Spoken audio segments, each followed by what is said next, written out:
My self-destructive masochistic sense of preservation makes me a target for some... So I guess let's just start. Okay. Cool. And now we'll just talk interview stuff. I'm Rob. I run Hidden Home. You're Russ Worstell. I run from Hidden Home. You're Russ from Hidden Home. Do you say I run from Hidden Home? Oh, you run Hidden Home. I run from Hidden Home. You've done a bad job of running since I put all your records out. Fair enough. Do you say Worstell or Worstell? I honestly don't even know anymore. I feel like brutal. I feel like Worstell is. I grew up saying Worstell, but I look at it on paper. I'm like, come on, it's Worstell. Stop. I feel like it's smashed with a pancake. Worstell.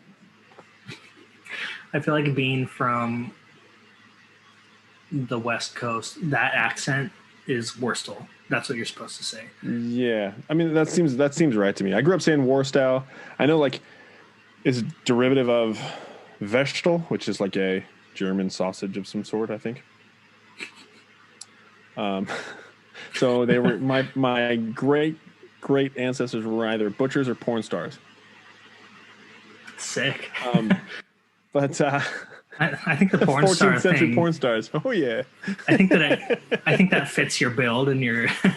I was thinking about. I was listening to a podcast where they were saying that like how skeptical they are of like really good looking people who play punk or hardcore, and I feel like your nerdiness saves you from that.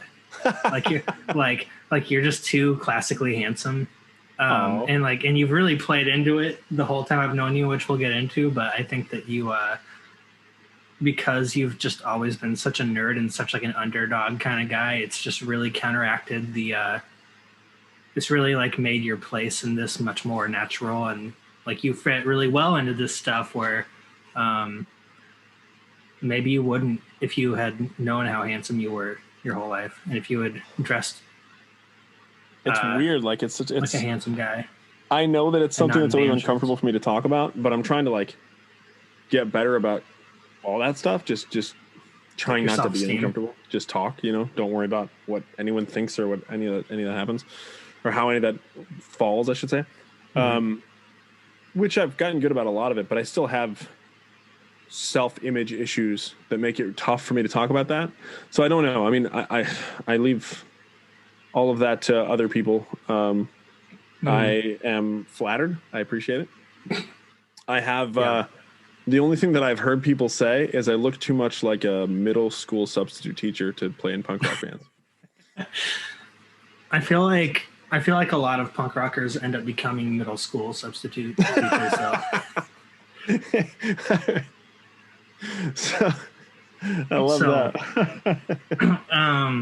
This is your first time on a record, being Russ Worstell, and not being first time on vinyl. Period. First time on vinyl. Period. But first time on a recorded. You're right. Officially recorded thing, or first officially put out piece of using our real name. Using your real name and not being Russ from Shrug Dealer or Russ from SKiTTiSH. Russ from Up and Atom or Uncle Giuseppe and the Mob. I think it's kind of fitting because I've never really been vulnerable. Like I might have little moments or whatever, but I kind of have this critic inside that goes, "Oh, shut up! No one wants to hear it." And so, again, in my efforts to try to let go of a lot of stuff, mentally, of course, I'm trying to let go of that too. And this has been a really good exercise in that. It's been good to just be me and be vulnerable and let that stuff happen. I love that. As someone who knows you very well, I love that. Because we lived together for a few years. We've played in a lot of bands together at this point. Like 2 bands together. I count you as a very short-term member of SKiTTiSH, so whatever. Cool. For that one show. Come on. Yeah, there it is. for the one show. That's right. One show. For the one show. Right. And then honorary member of SKiTTiSH being in that one show. Right. Sick.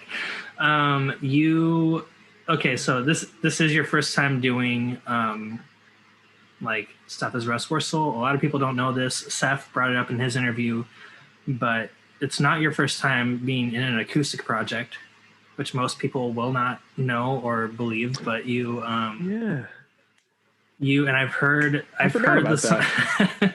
So before we get into your songs, I want you, or on the split, I want you to talk about your the acoustic project you had before.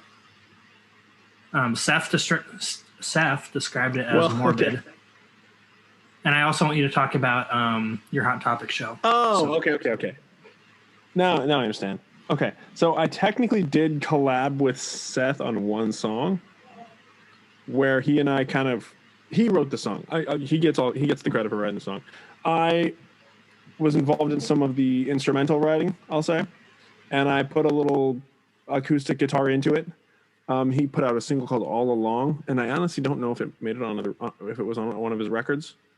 But I knew it as a single, and it was just kind of a fun little thing where we sat down in his little studio there and just kind of jammed a little bit and felt it out, and that just kind of came out of it. So I thought that's what you're referring to, but if you're referring to what I did before with makes sense. So what I did before was this duo with the guy. His name's Gary Welch. Everyone's known him as Pete, but anyway, he's got a funny story. He does Pacifist with you, right? Which is your board game. Yeah. Your card game. Yeah, which is like a silly card game, kind of a harebrained idea that we decided to shoot for or to chase. Anyway, but yeah, so he and I also, prior to that, we just enjoyed working with each other. So we created this kind of stupid, silly, I don't know how it started, but we created this stupid acoustic project where we would play really pretty acoustic songs and say really awful stuff. It was called Dave the Lonely Lemming. And there were plenty of shows without him, and I'm sure he did plenty of shows without me. And we just play the songs at like a coffee shop, and I say show very loosely. There's more like 6 or 7 people at a coffee shop just trying to enjoy their drink. And 30 seconds in, I'd see people corner eyeing me, side eyeing me, being like, Did he just say that he had sex with a dog? Anyway, so it was fun. It was a good time. I just wrote really messed up lyrics, just tried to be as offensive as I possibly can, which, looking back, a lot of that stuff would not fly in today's stuff, not at all. Well, I also know that, like, I've also seen you, I know that you've been, like, booked on acoustic shows before, and that's, like, all you had to play, and so I've seen you play that acoustic because that was all you had, and was, like, songs about, fucking dogs. And I've never been a big fan of covers, so I do one once in a while. I throw like a Rancid cover or like a Men at Work cover, which is actually on this acoustic EP. But I was never a big fan of playing covers, so I would play a couple of songs that I wrote for SKiTTiSH that also had acoustic versions, and then I would just play my messed up stuff. And if I remember correctly, it was Liquid, and I was playing with Seth. And was it Jimmy? Maybe Jimmy Sin was on that. I don't remember who else was on that. Okay, cool. But it was after the show. There were like the people who know me were like, "What was that? Like, what the hell was that?" Like this little secret thing I had. It was kind of fun. Yeah, man. And that project did play at Hot Topic at one point, did it not? Oh yeah. And we played it at Hot Topic in Twin Falls, Idaho. Sick. Okay, I just wanted to talk about that. And we burned. Do you remember Zune? Those like MP3 players? Yeah. Okay, so Pete had a Zune, and I could be wrong. It might not have been a Zune, but I'm pretty sure it was. But he had a Zune with a microphone on it, and so we knew we had this Hot Topic show, and we were like, well, we should record our acoustic stuff and see if we can sell it. But instead, we recorded 10 8-second songs, and sold it as a full length album. Like on the record, it said 10 8 attention spans, but it said it was a full length album, like half hour long, and obviously it was 2.5 minutes or whatever it was. we sold them for $1, and they were like burned CDs, and we got a lot of attention playing the show from the people at Hot Topic, of course, and, like, 10, 12, 15 people, but everyone wanted a CD, and so we sold all these CDs, and we sold it started selling 10, but before the we left, we sold like 30 or 40 of them, and like 2 people came back within 5 minutes, and they wanted their $1 back. They were like, this is garbage. That's pretty good. Yeah, that was a good time. Yeah. Chris from Less Than Jake did something like that to me once when I was like 19. Oh, right. Yeah, he sold me a song called 10 Song CD. And he had to like explain it to me because he had not told people beforehand what it was at other Warped Tour dates. And they paid like $10 because it was for charity. But he made me pay the full $10. I was like, "Can I give you 5?" He's like, "No, you got to give me 10." But I was like such a fan that I had to buy it from him. So that's what that reminds me of. But thank you for telling that story on here. I feel like that's a very Russ thing to do. And so let's get into your songs on this split. Yeah. So and I apologize. Faded. There's a bit of a delay, so if there's any weirdness here, I apologize. No worries. No worries. Yeah. Well, we'll get it. So you recorded both of our songs. The other songs were recorded in Seth's studio in Boise, and then because we're both from Boise, Idaho originally, or Twin Falls, that area. Right. You recorded our side of the split, which is the B side, because that's where we belong, on the B side, not the A side. All right. You recorded us. Well, Seth and I would say Seth and oh, come on, Russ. Dennis. Seth and Dennis are the 2 big names on the bill for sure. So yeah, totally. As far as acoustic music goes. Sure. That makes complete sense. But you did you call your stuff Big Feet Sounds. That's what you call your recording imprint, your recording work. Yeah, that's my audio production service, yeah. I don't know why I'm asking about this now because I'm just going to have you plug it later. But anyway, this is all done by you. You did a great job. So your first song is Fade Into Nothing, which is kind of the faster. I think we all kind of had like one like more fast kind of reminiscent of the stuff that we've done in the past. Damon from Punk and Normal Activity said that this has been in his head all day when he was, by the time this comes out, the song will be out, but he was prepping the premiere and he posted this has been in his head all day. He thinks it's a great song. I think it's a great song. In my opinion, it's maybe my favorite song on the split. I don't know that. But it's cool. It's like top 2 probably. Well, that's quite a compliment because there's some heavy hitters on that split. So right now you said that you didn't like the chord progression. Yeah. So yeah, like it was just it was this kind of dumb acoustic chord progression. It was like one of the first progressions I ever wrote after I bought a capo, which was, I don't know, Tango. And it's such a simple, I don't know, as I really struggle with simplicity. I struggle to enjoy a lot of simplistic stuff. There are a lot of bands who write simple stuff that I really love because they get the hook right and there's just enough originality in there and there's clever lyrics but it's gotta have something else going on. And this was one of those chord progressions that just bored me to tears, but it was just one that I would keep playing whenever I had an acoustic guitar.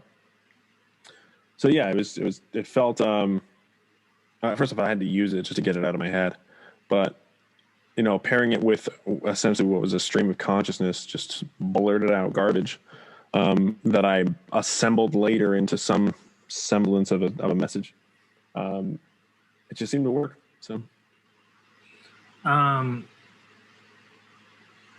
there's a lot of notes in that chord progression.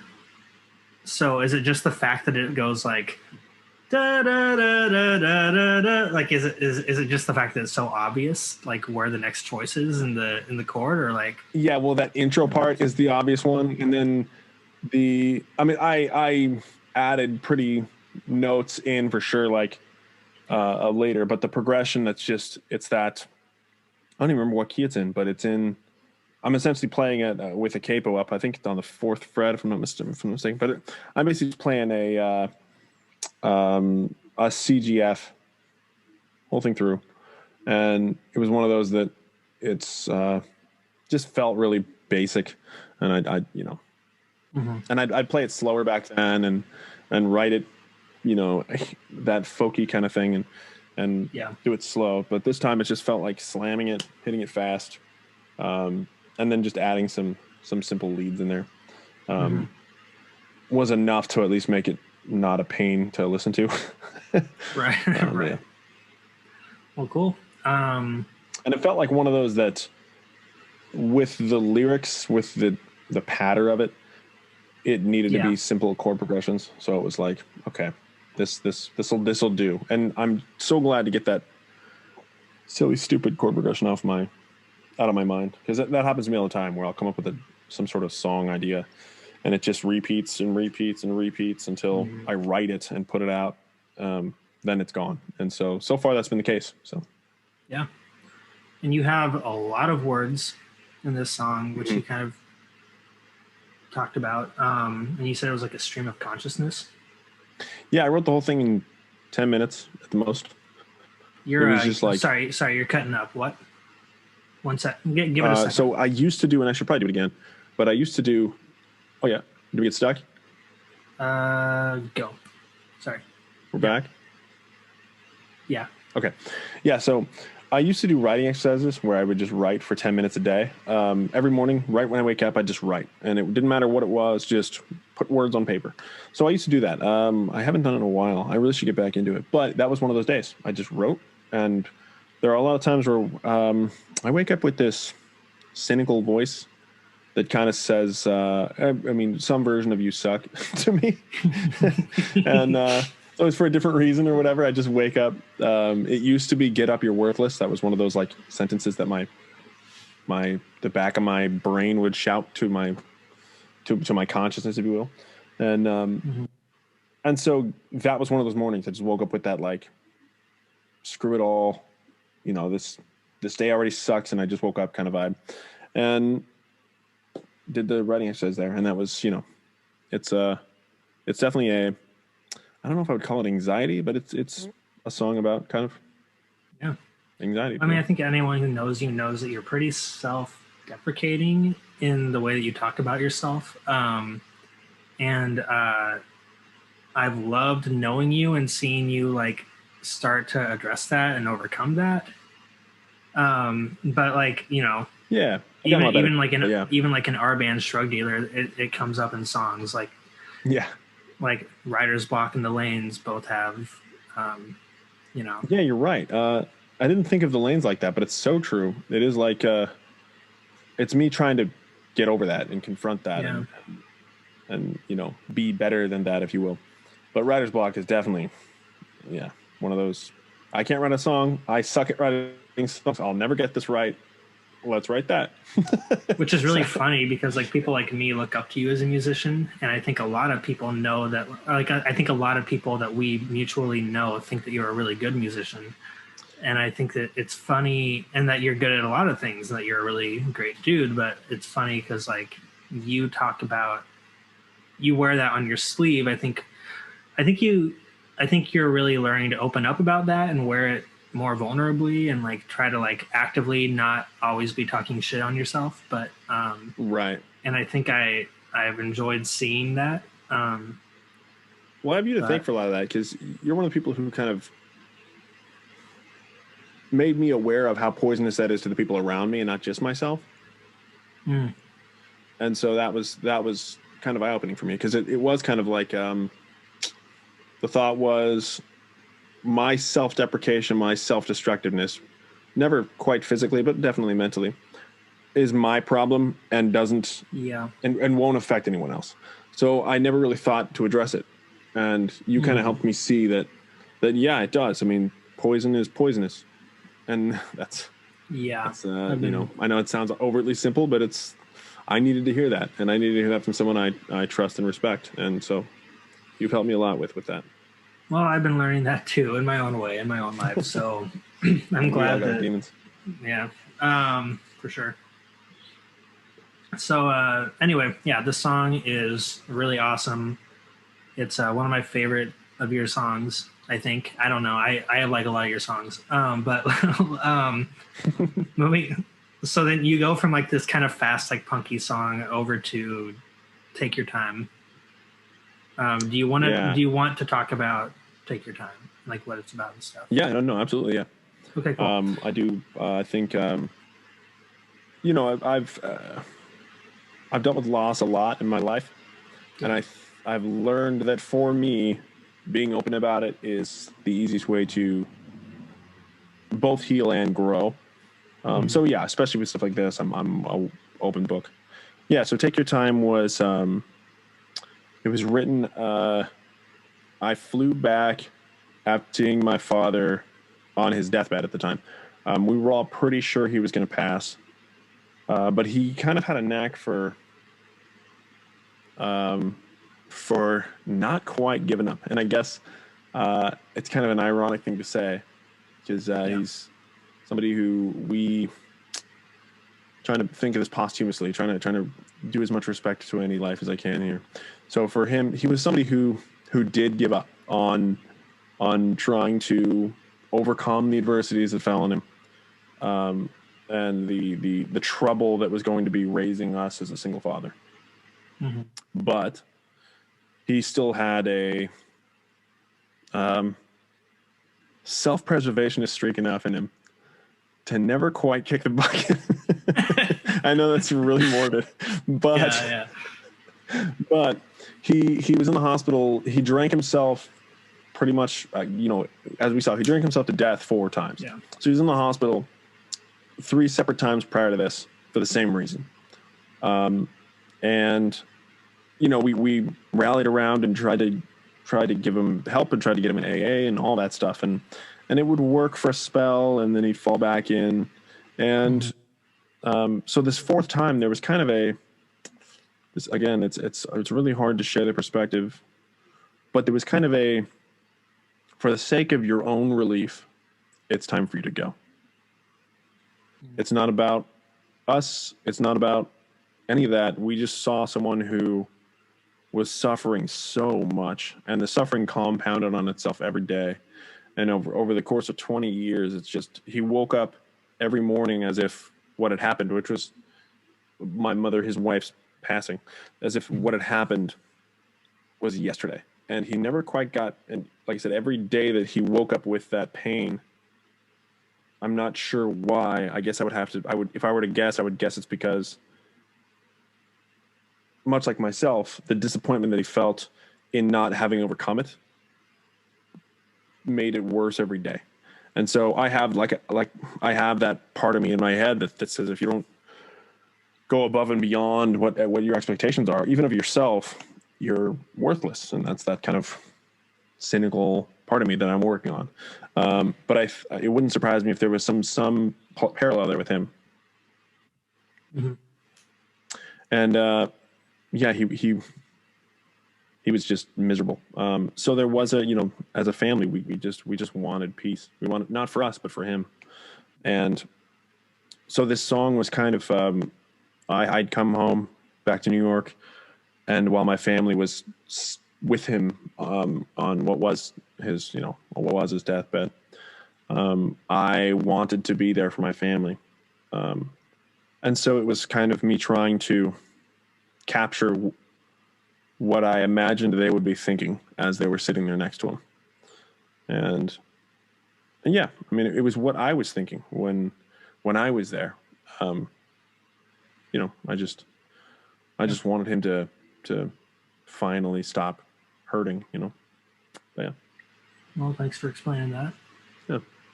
I think that this is because you've written about your dad before. Deadbeat by SKiTTiSH. Yeah. And Don't Sweat the Big Stuff and the Up and Adam album.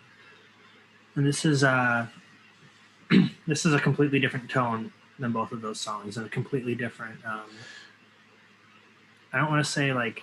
I mean, it is. It's more respectful. But it's which makes sense. Yeah, I mean, you know. Yeah, one of them was the SKiTTiSH song is definitely much more of a kind of a live your life, but just let's stay out of each other's way. It was kind of that song. It was, you know, you've made your decisions and you're going to keep making them. I'm going to go the other way. Let's just, you know, part at this point was kind of the tone of that song. And the other one was definitely much more anger. It was more how I felt as a teenager. I mean, hate's a strong word, but at the time I believed I hated him. And so that was kind of capturing that kind of thought again, remembering how that felt and putting it down. But yeah, this was definitely much more of an acceptance and a wishing of goodwill in kind of an odd way. Yeah. Can I ask about the brown-eyed girl reference? Oh yeah. So,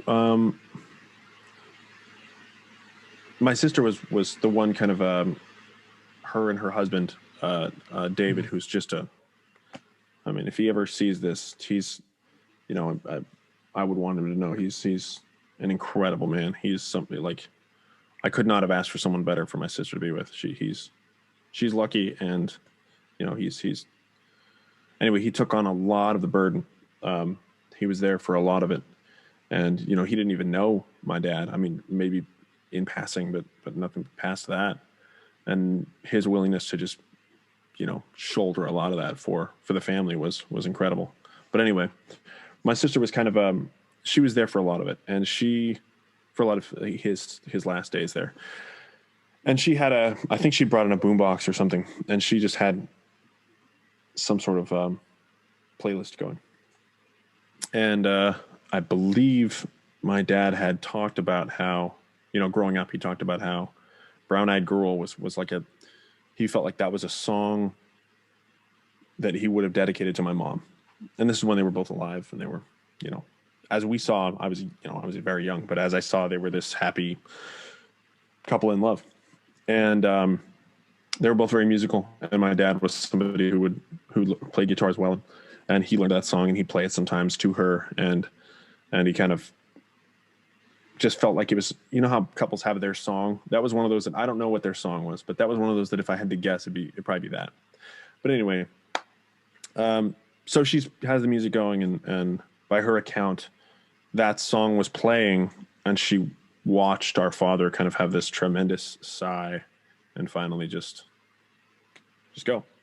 Wow. And, you know, it felt like there was some sort of conscious release there. Or subconscious, I should say.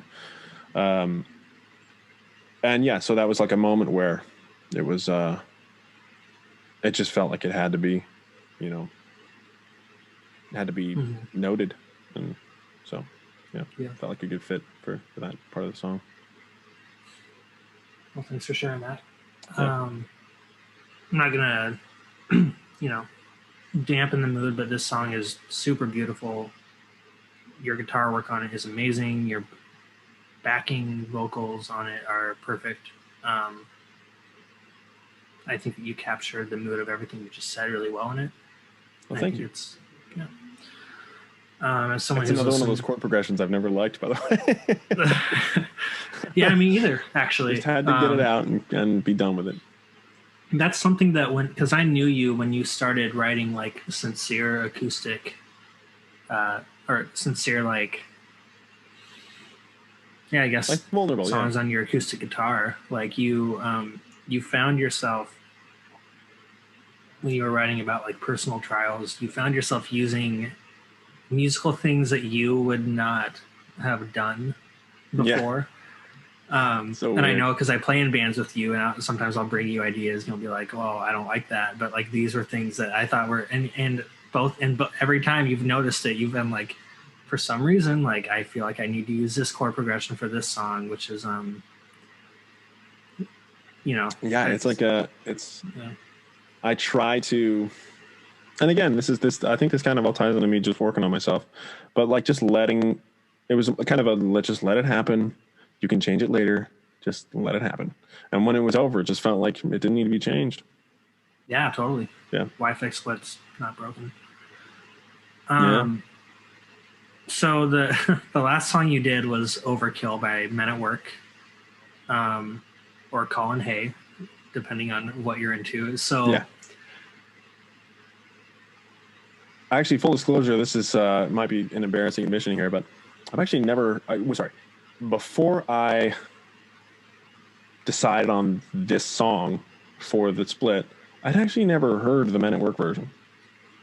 I'd only heard the Colin Hay version, and so I was like, crap, I really need to go and listen to the real version of that song, because I'd played the Colin Hay version live quite a bit, for shows or whatever. For people who don't know, this song is in Scrubs, which I think is how a lot of us found it. And I'm currently rewatching Scrubs right now. That's why I fell in love with that song. Right, me too. Yeah. Oh yeah, perfect. Yeah. I fell in love with that song on that show. It just felt like, I don't know, it just resonated with me so well. And it's used perfectly. Yeah, and it's beautifully portrayed in the show too. Yeah. Yeah. And I always love not slight tangent here. I always love when a song is used and the person who wrote it gets put in it too. So I thought that was also really cool that they actually let Colin Hay be in the show. Right. Yeah. Like let him be the guy who's doing it. And I loved that. Yeah. I just thought that was great. But anyway, yeah. So, ever since I saw that episode of Scrubs, I was like, I have to learn this song. And so I've played it as a cover for quite a few acoustic shows, mostly Boise. I don't think I've done an acoustic show here. Sam's birthday, did you play some songs? Maybe I did. I don't remember. I don't remember if you did or not. I feel like you did. Oh, I'm sorry.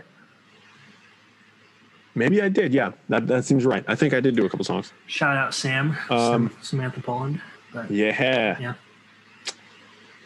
Miss you, buddy. But yeah, anyway, it's I really like the song, and I tried a few songs to put in this before, because this kind of felt like a cop out to me, because it was supposed to be like decidedly non-punk and all this stuff, and I don't know.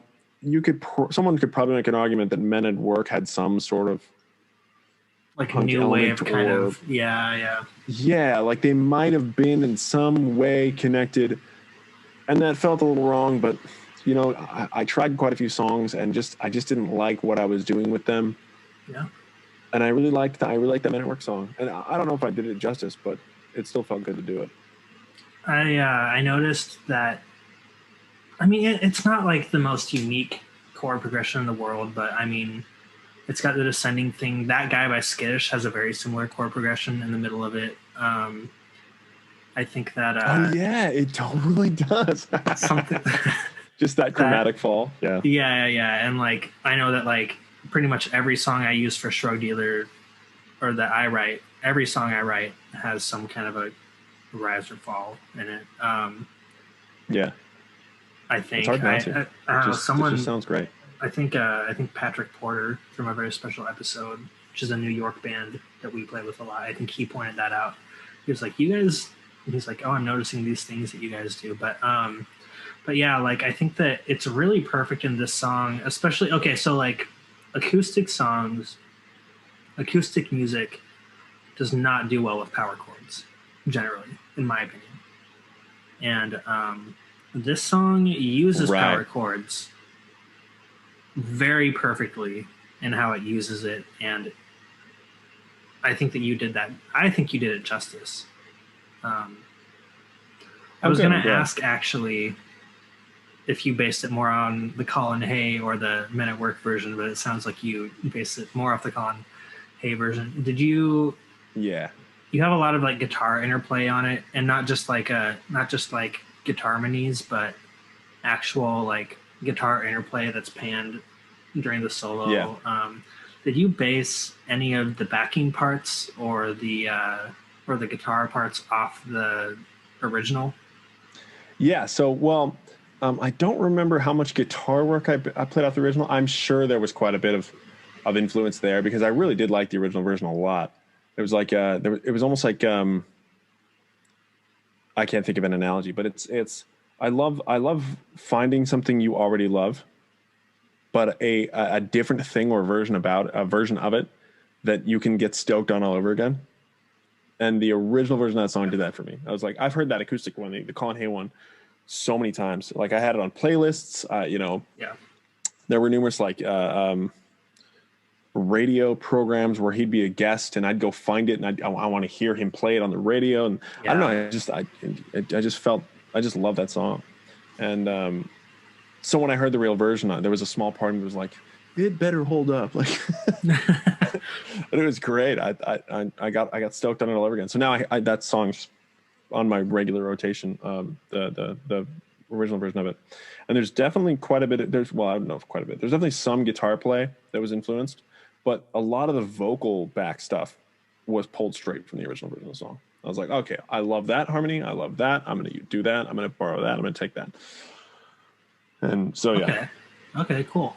Yeah, I was wondering as I was listening to both of them in preparation for this, like I was trying to see, like it sounds like maybe he based the guitar part of this guitar solo off the sax solo. Is it sax in that song? I don't remember. I think it's definitely it definitely seems like it's like some kind of a woodwind. Yeah, some sort of. Yeah. I was gonna say horn, but I don't think that's right. Like horn or woodwind or reed or whatever you want to call it. Yeah. But yeah, there was definitely some repurposing of good parts to be guitar parts. Yeah. Cool. Yeah. Well, I think you did a great job. I think that it's a perfect song. Like your part of the split is the perfect place to end it.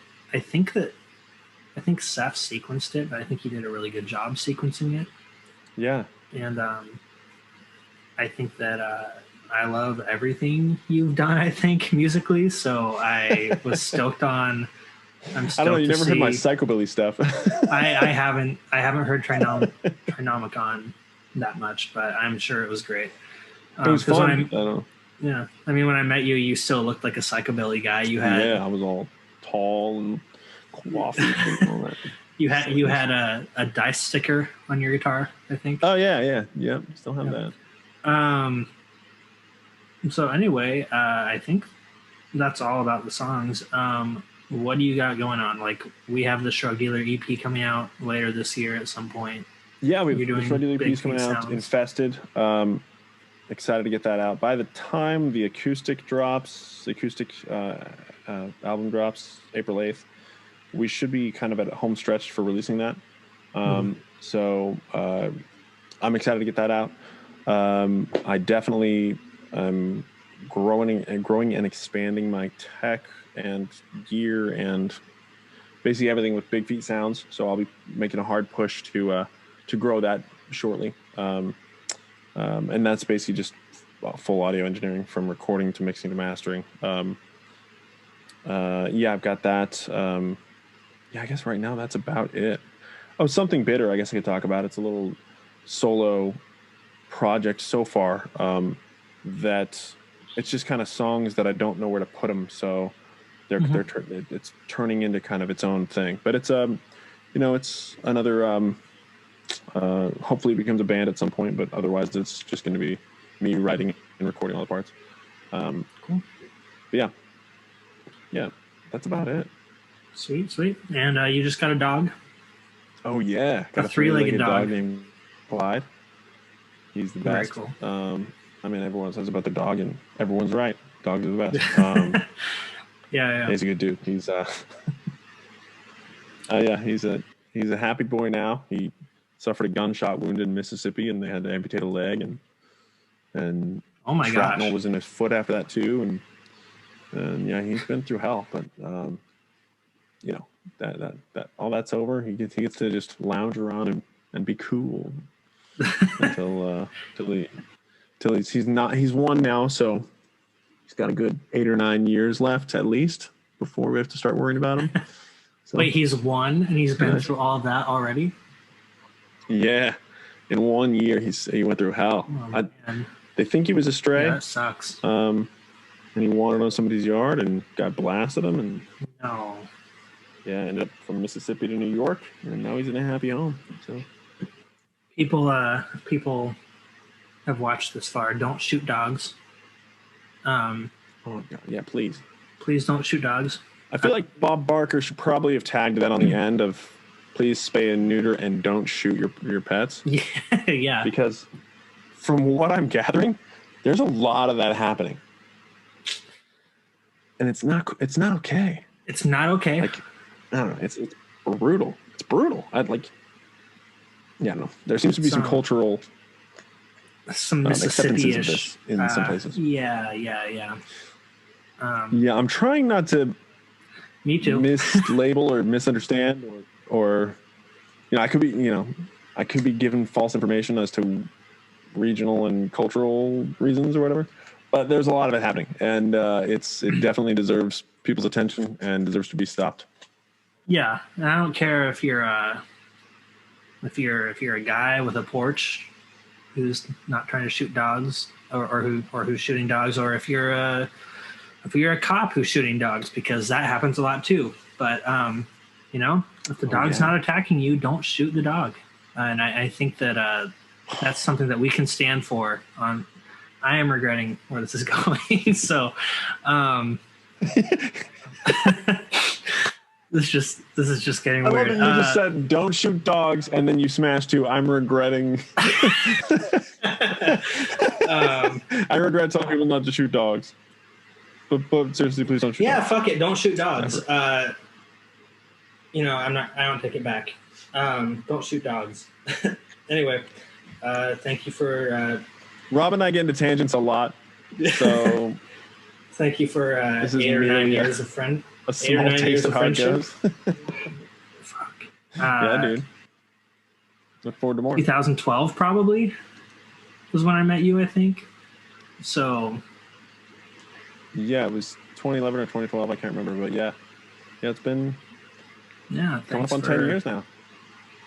I'll be in buds. Oh man. Well, and at least 5 of those being in a band together. Yeah, late started in 2015, I think. So. Yep. Yeah. And then I just consider you a member of a Shrug deal ever since I started it. So. Yeah, totally. Yeah. That's. I know that it was early. I was like, "What do you think of these riffs?" And you were like, "They're cool." And I'm like, "Well, what if I found a drummer?" And you're like, "I don't know what you're talking about." Yeah. Like, what if you moved out here? You're like, "Okay, I guess." Well, I remember you being like, "Well, I have a band. I think I'll have a band for us by the time you get out here." So. And that was cool. So. Yeah, you're kind of my musical partner in a lot of ways. So. I think that's pretty sick. I'm stoked about it. Thanks for doing this interview. Listen to Russ's songs. Get through get to the end of the split. Skip my songs if you have to. Get to the end of it and listen to Russ's songs. They're really good. What's the order right now? It's Dennis. Dennis starts it. Seth. You flip over to side B if you buy the vinyl like you should from People of Punk Rock Records. I'm pointing at my microphone right now. People of Punk Rock Records. It's a camera. It's not a camera. It's a microphone. Order the vinyl. And then you flip over to side B, and then it's me, and then it's you. So you should get the. Who's doing CDs? Is that Simple? Simple. Yep. So buy the vinyl from People of Punk Rock, buy the CDs from Simple, and buy the tapes from Hidden Home. Yeah, I know it sounds redundant to have all 3, but trust me, that's what people are doing now. Everyone buys the vinyl, the tape, and the CD. That's what everyone does now. Don't question it. Just do it. Well, at this point, I don't even know how much of this is going to be in here, but there's really, if you like physical copies of music, there's really no excuse for you to not just buy the split, because we have all of your bases covered, unless you only listen to things on mini disc or something, unless you're looking for floppy drives or I don't know, floppy disks, or you exclusively buy artist discographies on USBs. You're not, there's no reason for you to not buy this unless you just don't like it, which, but you should, because it's really good. It's got a good variety. How could you not like it? There's going to be something on that thing that there's going to be something on that record that you're going to like. Right. Yeah. It's a great, and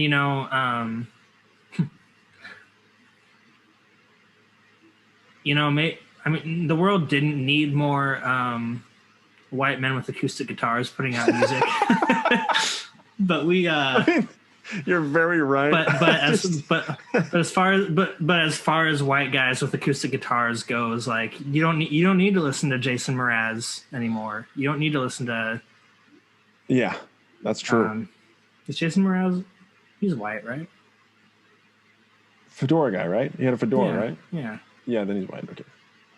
Hold on. Yeah. Make sure I didn't just shoot myself in the foot. Rob's gonna look this up to find out if Jason Mraz is white, so we can say stop listening to that white guy and start. I don't know. This became a race thing, but yeah, he's right. There's too much attention on white people. So take the attention off of other. This is just cannonballing to hell right now. He's of Czech and Slovak descent.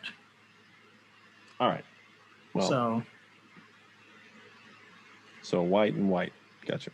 Yeah. So there you go. You know, you don't need to listen to whatever it's called. Well, you done did me that song anymore. You can listen to our songs. Yes. Okay. Yeah, cool. You can. Well, I guess we'll stop it ish there, or maybe before. I don't know. This thing's already gone straight to hell. Might as well straight to hell. I mean, it's the last one, so hopefully people just stop it as soon as they start talking about Jason Mraz. Just put like a timestamp and be like, it gets a little shaky there. Go ahead and stop. I want to listen to you. I can't roll back, but if I could, I think I'd take a crack. I'd fade into nothing, where I'd leave you nothing to miss at all. Yeah, fade into nothing, where I'd give you nothing to miss at all.